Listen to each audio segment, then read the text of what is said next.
मंच पर मैं आमंत्रित करूंगी महामंडलेश्वर श्री श्री 1008 संजीव जी महाराज, एच.एस. रावत जी, आचार्य विष्णु विनोदम महाराज जी मंच पर आइए, और मेरी सहयोगी अंजलि। अगला सेशन जो है वो बहुत खास होने वाला है। चर्चा लगातार हम सनातन के उन तमाम बिंदुओं पर कर रहे हैं जो हवाई नहीं है, सत्य से जुड़ी हुई हैं।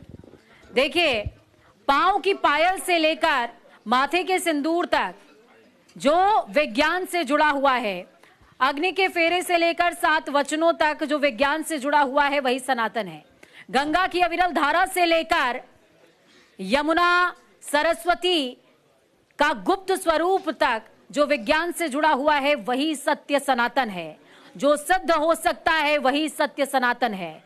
और इतिहास में जहां जहां भी आपकी दृष्टि जाएगी, जिसके प्रमाण मिलते हैं, जो सतत चला आ रहा है, पंच महाभूत, चाहे वो वायु हो, चाहे आकाश हो, चाहे कोई भी तत्व हो, पंच महाभूत के तत्व आप जहां जहां तक आप जिनको महसूस कर सकते हैं, जिनको प्रमाण की आवश्यकता नहीं, अग्नि, वायु, जल, सब सनातन के पक्ष हैं। तो बात सत्य सनातन की हो रही है, बात महाकुंभ की हो रही है, बात समागम की हो रही है, और इस समागम पर चर्चा को आगे बढ़ाएंगे Anjali. Over to you Anjali. बिल्कुल पूजा। और जैसा कि जब हम बात कर रहे हैं महाकुंभ और सनातन की, तो हमारे साथ मौजूद हैं महामंडलेश्वर श्री श्री 1008 संजीव जी महाराज, एच.एस. रावत जी धर्मगुरु, आचार्य विष्णु विनोदम महाराज जी क्रिया योगी। आप सभी का मंच पर बहुत स्वागत है। सबसे पहले मेरा सवाल महाराज जी श्री श्री 1008 संजीव जी महाराज जी से है। क्योंकि अब जब महाकुंभ की शुरुआत होने वाली है, वक्त थोड़ा सा बचा हुआ है, इस समय सबसे ज्यादा राजनीति भी है, तो सनातन हो या फिर कोई भी धार्मिक आयोजन, उसमें राजनीति भी देखने को मिलती है चरम पर। सवाल आपसे यही कि क्या धर्म का उपयोग राजनीति के रूप में हो रहा है? क्या इसका दुरुपयोग हो रहा है धर्म का राजनीति में? और अगर हाँ, तो इसको सुधारने के लिए आप क्या कहना चाहेंगे और क्या करना चाहेंगे? सबसे पहले मैं न्यूज़ इंडिया का धन्यवाद देता हूं, और साथ में IIMT परिवार का भी, कि उन्होंने हम इतना अच्छा प्रोग्राम यहाँ किया, हम सबको बुलाया। आपकी बात अपनी जगह ठीक हो सकती है, क्योंकि दिल्ली NCR में बैठकर हम कुछ भी बातें करें। मैं रात 9:30 बजे प्रयागराज से लौटा हूँ, वहाँ पे कोई राजनीति नहीं है। वहाँ सभी साधु समाज नवनिर्माण में लगे हुए हैं कि कुंभ को कैसे भव्य बनाया जाए। पूरी सरकार का तंत्र वहाँ लगा हुआ है कि किस तरह आने वाले यात्रियों को हम लोग सहयोग दें और उनके लिए ये मेला शानदार बने। दुनिया के लिए उन्होंने पैगाम दिया है कि हम चाहते हैं कि ये मेला ऐसा सनातन का पूरे विश्व के अंदर छा जाए, जिससे भारत की गरिमा संसार के अंदर जाए। कहां पर हम इस बात में खो गए कि राजनीति तो हमारे देश के प्रधानमंत्री की अभी कुछ दिन पहले स्वर्गवास हुआ, उसके ऊपर भी आज हो रही है। राजनीति तो उस वक्त भी हुई थी जब PV नरसिम्हा राव का स्वर्गवास हुआ था। उन्हें कांग्रेस के कार्यालय के अंदर भी जाने की अनुमति नहीं दी थी। जब ऐसा एक किला ढह जाता है, जब उसके ऊपर राजनीति होती है, तो बहुत अखंड सनातन धर्म का पर्व है। और ये आज का पर्व नहीं, सतयुग से चले आने वाला पर्व है। और हम लोग मानव हैं। मैं इसके ऊपर एक छोटी सी रचना आपको बताता हूं। येषान अविद्या न तपो न दानम, न दानम न शीलम न गुणो न धर्म, ते मृत्यलोके भूमि भारभूता मृग रूपेण मृगाश्च चरन्ति। हम लोग मानव हैं। बेशक हमको ये शरीर भगवान का दिया हुआ है, लेकिन सदगति देने के लिए, लोगों को लाभ देने के लिए बना है। अगर आज कुंभ के अंदर हमारे माननीय प्रधानमंत्री जी कुंभ को स्थापना कर रहे हैं, माननीय योगी जी वहां की व्यवस्था संभाल ले, तो 2017 में देखिए ना, जहां पे हमारे माननीय मुख्यमंत्री अखिलेश जी ने एक मुस्लिम को, जिनने 1962 के अंदर ऐसी खाई रामपुर में खोद दी, जब हमारी सेना जा रही थी तो सेना के ट्रक आगे ना बढ़ सके, उसने रास्ता रोकने की साजिश रखी। और आज उनकी स्थिति यह है, वो पलंग पे पड़े हुए हैं, ना उनको रहीम मिले ना राम मिले। आज पाकिस्तान ने जो भारत के साथ किया, वो पाकिस्तान फाके का शिकार हो चुका है। जिस बांग्लादेश को एस्कॉन ने खाना खिलाया 3 साल बैठा के, उसी का उन्होंने नाश कर दिया। आप किसकी बात करती है हम लोगों से? साधु जगत समाज के कल्याण के लिए बनाए, अपने लिए नहीं बनाए। और यही वो नागा साधु हैं। इन्हें कौन से संचार माध्यम से पता चलता है जो कंदराओं में जाके बैठते हैं? ये सनातन धर्म है कि उनको सब जब समय का पता होता है। कंदराओं में बैठ के भी वो उस वक्त पर इकट्ठे हो जाते हैं जब ये कुंभ की स्थापना होती है, जब वहां पर कुंभ शुरू होता है। ये तो जगत है। आप उस समय को भूल गई जब कोई विदेशी नेता यहां आता था तो हमारे मंदिरों को काले कपड़े से ढक दिया जाता था। आज ऐसी ऐसी स्थापना इस देश में हुई है कि पूरे विश्व से ऊंची मूर्ति सरदार पटेल की बनी है। पहले एक परिवार के नाम पे राजनीति होती थी, उसके नाम पे एयरपोर्ट बनते थे, उसके नाम पे शिक्षा मंत्रालय बनते थे, शिक्षा के पर जगह बनती थी। आज वो सब कहां है? संत कभी राजनीति नहीं करता। संत तो बेबाक होता है, समाज के कल्याण की बात करता है। कभी आपने किसी संत के मुंह से राजनीति सुनी है क्या? संत कभी राजनीति में नहीं जाएगा, कभी राजनीति नहीं करेगा। और हमें तो बड़ा फक्र है कि एक संत ही राजनेता है देश का। हमें तो बड़ा फक्र है कि एक संत देश का, प्रदेश का मुख्यमंत्री है हमारे। और अगर हम लोग राजनीति करेंगे तो आप मान लीजिए जो हमारे खिलाफ खड़े होने वाले लोग हैं वो अपने आप भस्म हो जाएंगे। इसलिए संत कभी राजनीति नहीं करता। मैडम, मैं आपके माध्यम से कहना चाहता हूं, क्योंकि आपके चैनल से मैं काफी समय से जुड़ा हुआ हूं, संतों को समानता का अधिकार जरूर मिला है, लेकिन संत हमेशा सेवा भाव, आशीर्वाद लोगों के लिए रखता है। यही संत है। बिल्कुल। आप महाराज जी कह रहे हैं कि संत कभी राजनीति नहीं करता। खुद आपने सीएम योगी आदित्यनाथ का जिक्र किया कि वो पूरा कार्यभार संभाल रहे हैं, कुंभ की व्यवस्थाएं देख रहे हैं। एच.एस. रावत जी, राजनीति तो नहीं हो रही है, लेकिन निमंत्रण को लेकर के विवाद खूब हो रहा है कि सीएम योगी आदित्यनाथ निमंत्रण देने गए तो क्यों गए। अखिलेश यादव कह रहे हैं कि ये तो महाकुंभ है और इसमें लोग स्वेच्छा से जाते हैं, तो निमंत्रण कैसा? देखिए, मैं ये बताना चाहता हूं, निमंत्रण वैसे तो योगी जी को नहीं देना चाहिए था, क्योंकि ये जो महाकुंभ है ना, ये सबके अपने पाप धोने के लिए होता है। अखिलेश को और उनके खानदान को अगर अपने पाप धोने थे तो उनको खुद जाना चाहिए था, क्योंकि उनके खानदान के जो हाथ है ना, राम भक्तों के खून में वो सने हुए हैं। इसलिए मैं ये बताना चाहता हूं सबको, यहां जितने भी लोग बैठे हैं, कि जो कुंभ और महाकुंभ होता है, इसमें स्नान का क्या फायदा है, क्या वैज्ञानिक रहस्य है, लोग पूछना चाहते हैं। जो बच्चे हैं ये जानना चाहते हैं, यूनिवर्सिटी जानना चाहती हैं, जो हमारे युवा ये जानना चाहते हैं कि यहाँ 45 करोड़ आदमी कुंभ में जाएंगे तो वहां स्नान करने से क्या फायदा होगा? कोई फायदा होगा क्या? हम तो डुबकी यहां पे भी लगा सकते हैं। लेकिन आज मैं आपके चैनल के माध्यम से अंजलि जी बताना चाहता हूं कि कुंभ के स्नान से आपके पाप धुलते हैं, आपकी बीमारियां दूर होती हैं, और आपको कहीं ना कहीं जो ऊंचाइयां चाहिए, दिव्य आत्माओं का सानिध्य मिलता है। जब आप गंगा स्नान करते हैं, सबसे पहले हमारे अखाड़े स्नान करते हैं, महामंडलेश्वर स्नान करते हैं, और जो हिमालय की कंदराओं में बड़े बड़े तपस्वी रहते हैं, उन लोगों की जो ऊर्जा और जो ऑरा होती है, एक तो गंगा का पानी बड़ा पवित्र, और उसमें जब वो स्नान करते हैं और उनके स्नान के बाद में जो लोग स्नान करते हैं तो उनके अंदर जो भी कोई तकलीफ होती है, डिप्रेशन होता है, मानसिक अवसाद किसी प्रकार का होता है, वो दूर होता है, बीमारियों से भी दूरी मिलती है। क्योंकि हमारी ज्योतिष ये कहती है कि जब भी बृहस्पति वृष राशि के अंदर गोचर करते हैं, और ये शुक्र की राशि होती है, शुक्र की राशि में बृहस्पति गोचर करेंगे, सिंह राशि में गोचर करेंगे, या कुंभ राशि में जब गोचर करते हैं, तो बृहस्पति की शुभता पृथ्वी लोक पर कम हो जाती है।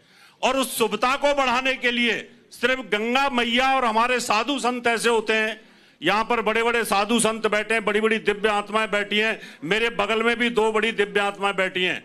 इनका जो तप होता है ना, वो जब तप स्नान करता है और उससे जब हम जाते हैं तो हमें बड़ा आशीर्वाद मिलता है। और देवता भी आते हैं। देवताओं का 5 तत्व का शरीर तो नहीं होता, 17 तत्व का शरीर होता है, वो भी अपना आशीर्वाद देते हैं। इसलिए जो न्यूज इंडिया को दर्शक सुन रहे हैं और जो कॉन्वेंट स्कूल में पढ़ रहे हैं, जो IIMT यूनिवर्सिटी में पढ़ रहे हैं, उनको ये लगता है कि हमें स्नान क्यों करना चाहिए। इसलिए मैंने बताया कि एक बार जाइए, 45 की जगह 50 करोड़ होने चाहिए। स्नान करोगे तो आपका एनर्जी लेवल हाई होगा, आपका मेंटल लेवल स्ट्रांग होगा। आप देखिए, चंद्रमा मनुष्यो जाता हो चक्षो सूर्यो अजायता, चंद्रमा मन का कारक होता है। जिन लोगों को टेंशन होती है, तनाव रहता है, उनको बोलो गंगा स्नान करके आ जाओ और वो ठीक हो जाते हैं। इसका मतलब हमारे शरीर के अंदर जो 75% जल होता है उसकी फ्लक्चुएशन होती है। और गंगा स्नान और बड़ी बड़ी दिव्य आत्मा महामंडलेश्वर शंकराचार्यों के तप के स्नान के बाद जब आप स्नान करते हो तो वो जो गंगा जल होता है वो बहुत हाई एनर्जिक हो जाता है और उसके बाद आपको जबरदस्त लाभ मिलना शुरू हो जाता है।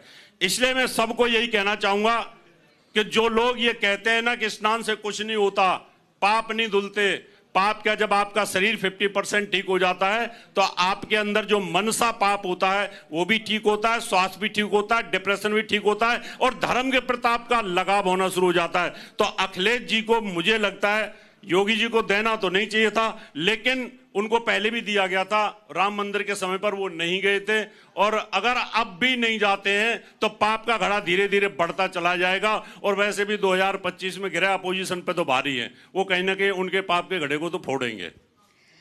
ठीक है। रावत जी वो किस मुंह से जाते, उन्होंने तो उनके पिता ने तो संतों के ऊपर गोली चलवाई थी।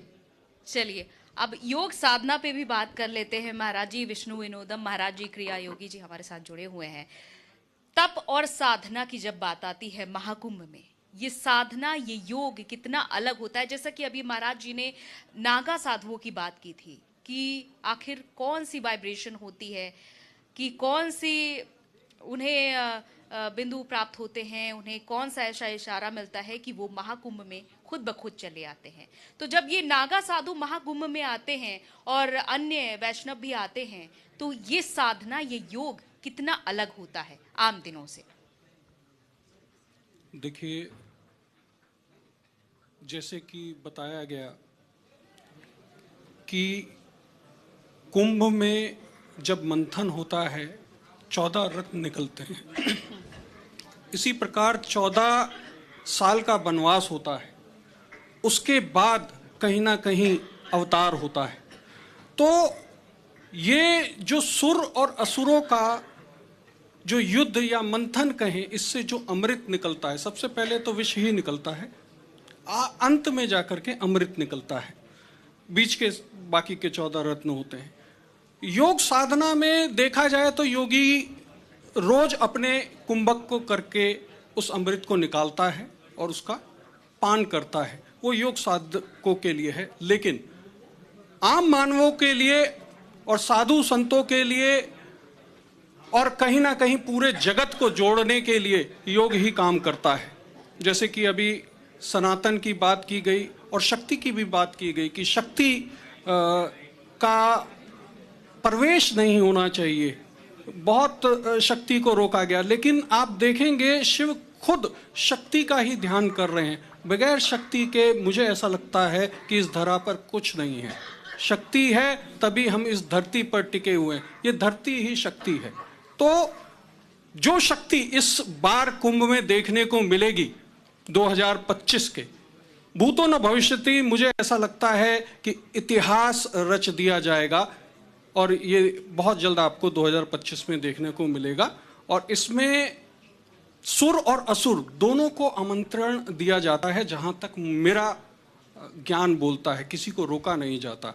तो देखा जाएगा। और रही बात सनातन धर्म की, सनातन धर्म कहीं ना कहीं धर्मों में बाप है और इसीलिए इसको डर नहीं है किसी भी चीज का, चाहे वो सुर आ जाए या कोई भी आ जाए। तो मुझे ऐसा लगता है कि इस समय पर सभी को आमंत्रित किया जाए और देखा जाए कि किस में कितना दम है। आप कह रहे हैं कि सभी को आमंत्रित किया जाए। एक तो आमंत्रण पत्र पर विवाद, तो दूसरा गैर सनातनी के प्रवेश पर आपत्ति। यही कुंभ है। यही मंथन है। अब महाराज मेरे हिसाब से जो असुर हैं उनको नहीं देना चाहिए, क्योंकि असुर हमेशा कहीं ना कहीं यज्ञों को नष्ट करते हैं। उनकी जो ओरा होती है नहीं, तो जो सनातनी है आप यानी जहां जो गाय खाने वाला आदमी, जो गाय काटने वाला आदमी, अगर उसको भी इजाजत दे दी जाएगी वहां, तो मुझे लगता है वो गंगा भी कहीं ना कहीं दूषित होगी, और जो साधु संतों की तपस्या होती है उस पर भी फर्क पड़ता है। इसीलिए हमारे वहां पर, अच्छा, यहाँ पर आप लोग का आपसी तालमेल नहीं बैठ रहा है। महाराज जी कह रहे हैं, विष्णु विनोदम जी महाराज जी कह रहे हैं कि सुर असुर दोनों आने चाहिए, ये कुंभ इसी बात का प्रतीक है। जो यहाँ बुद्धिजीवी लोग जो न्यूज इंडिया को देख रहे हैं वो फैसला करेंगे, क्या गाय काटने और गाय खाने वाला व्यक्ति वो उस गंगा के पवित्र जल में स्नान कर सकता है? क्या वो कुल्ला कर सकता है? जो व्यक्ति थूक लगाता है, आप जवाब दीजिए मुझे।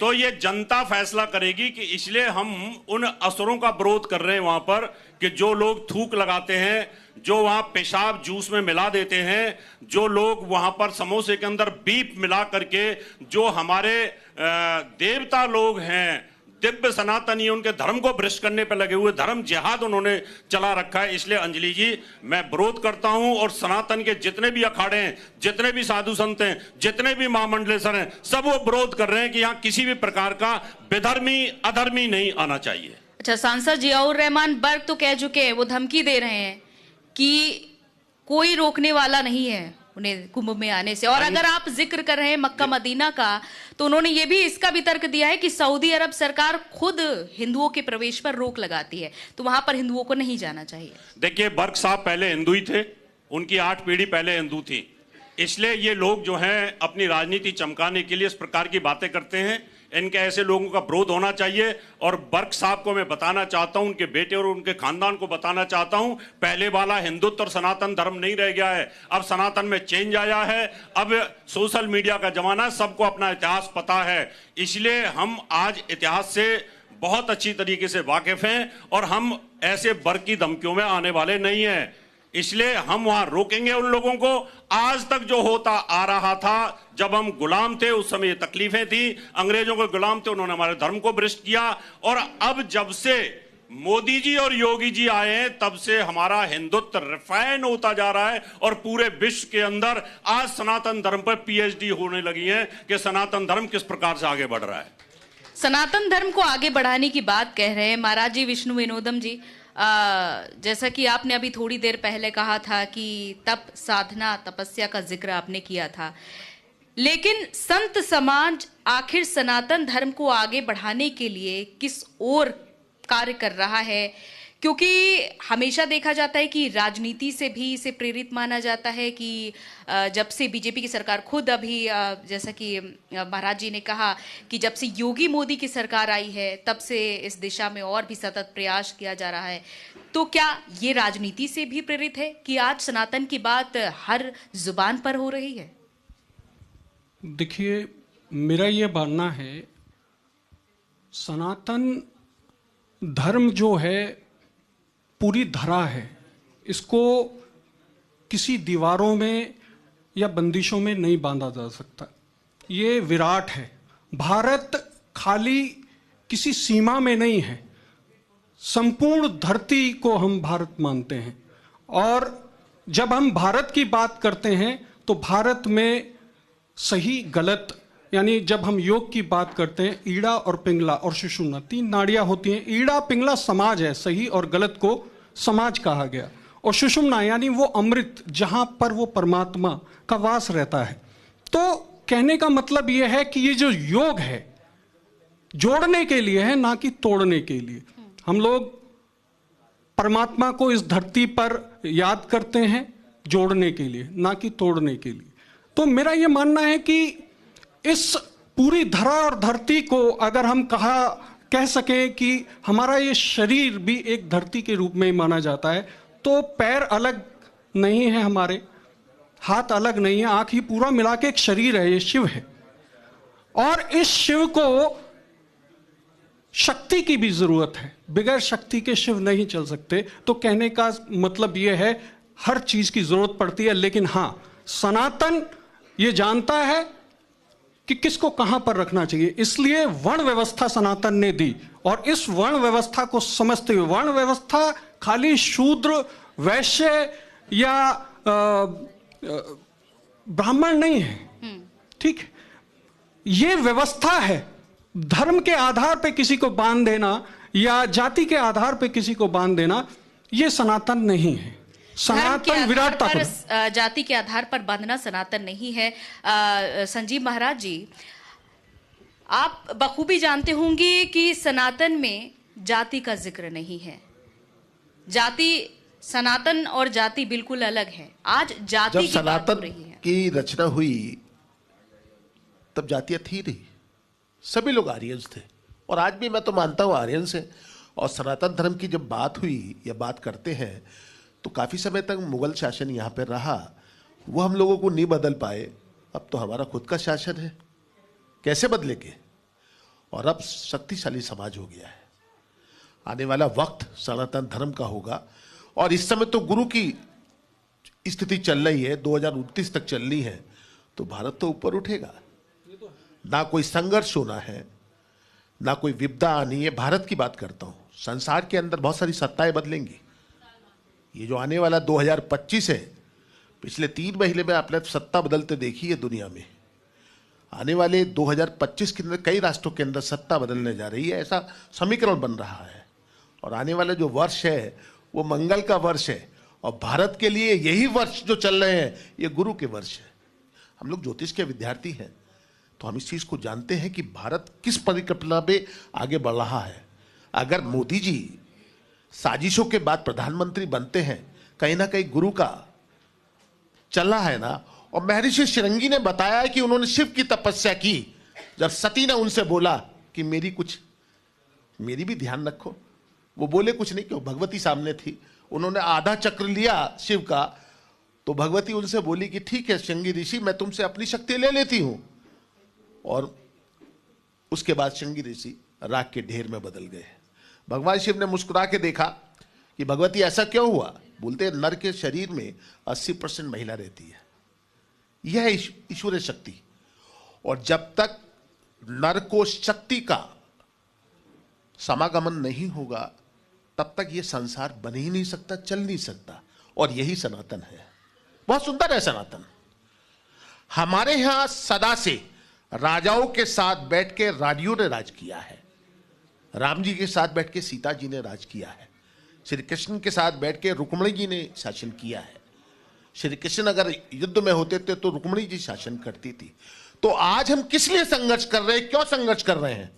और रही बात कुंभ की, शुरू से होता आया है, जब मुगल शासन था तब नहीं रुका, अब तो शासन भी धर्म का है और करने वाले भी धार्मिक हैं। और रही बात कुछ दूसरे लोगों को आना, तो मैं आह्वान करता हूं अपने मंच से, दोबारा बन जाए, आ जाइए, हम आपको समाहित करते हैं। छोड़ दीजिए गाय को खाना, मान लीजिए उसको अपनी मां, गंगा को अपने माथे पे बैठाइए, तिलक कीजिए रोज गंगा का।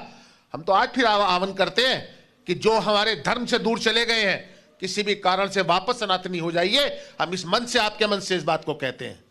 किस बात का विवाद है हमारा आपस में? सनातनी हम हैं, आप कल सनातनी थे, फिर दोबारा सनातनी हो जाओ, हम आपको अपनाने के लिए तैयार बैठे। मगर आपस में विवाद होगा, हम भारी पड़ेंगे हमेशा। यही होता आया है। जब हमारे देश के अंदर बहुत सारी परेशानियां आई तो हमारे इन नागा साधुओं ने हाथों के अंदर अपनी भाले उठाए और उसको कुचल के रख दिया। हो सकता है हम देखने में बहुत हृदयशील हैं, लेकिन हमारी ताकत, हमारी एकता वो बहुत मजबूत है। हम बेशक कंदराओं में बैठते हैं लेकिन दिल्ली पर निगाह रखते हैं। हम अगर इलाहाबाद में बैठे हुए हैं तो हमें पता है कि कहां पर क्या होना है और क्या होने जा रहा है। बिल्कुल बखूबी आपको पता है कि कहां पर क्या होना है और क्या होने जा रहा है। और इसी के साथ इस परिचर्चा की हम समाप्ति करना चाहेंगे। समय की थोड़ी सी यहाँ पर कमी है। बहुत बहुत शुक्रिया, आप सबके साथ चर्चा करके बहुत अच्छा लगा और आपने जाना समझा कि निमंत्रण विवाद पर आखिर संतों की क्या राय है और आखिर महाकुंभ जिसकी जिम्मेदारी खुद सीएम योगी आदित्यनाथ संभाल रहे हैं उसको लेकर उनका क्या मानना है और किसका प्रवेश होना है और किसको रोका जाना है, इस पर भी आपने उनकी राय जानी। बहुत बहुत शुक्रिया हमारे साथ इस मंच पर आने के लिए। और अब जैसा कि हमारे साथ मौजूद थे श्री श्री 1008 संजीव जी महाराज जी और